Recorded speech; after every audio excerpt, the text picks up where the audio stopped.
What is synaptogenesis in the brain? Imagine your brain as a bustling city where roads are constantly being built to connect neighborhoods. These roads are like the pathways that allow messages to travel quickly and smoothly.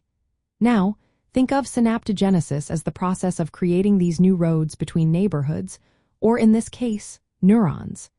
It is how the brain forms new connections to help us learn, remember, and develop new skills. Synaptogenesis is the process where new synapses, or tiny gaps between neurons, are formed.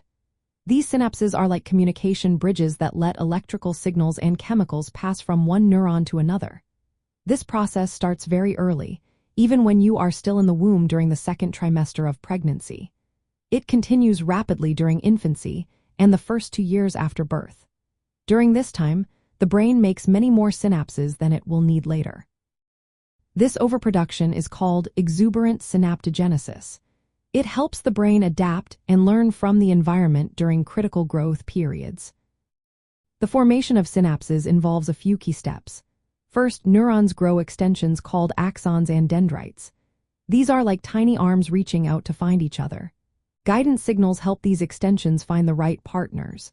Once they connect, the presynaptic neuron, which sends signals, and the postsynaptic neuron, which receives signals, establish contact.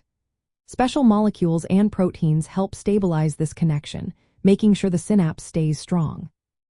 Structural support from proteins and molecules keeps the synapse intact and functioning well.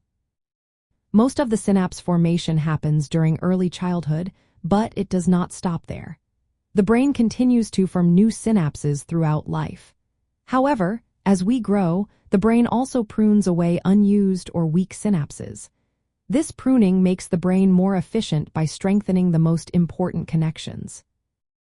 In early childhood, synaptogenesis plays a big role in how the brain grows quickly. It helps develop skills like talking, walking, and social interaction. The experiences a child has during this time influence which synapses are strengthened and which are pruned away. That is why nurturing care, stimulation, and good nutrition are so important for healthy brain development. Understanding synaptogenesis helps us see how early experiences shape a child's future learning and behavior.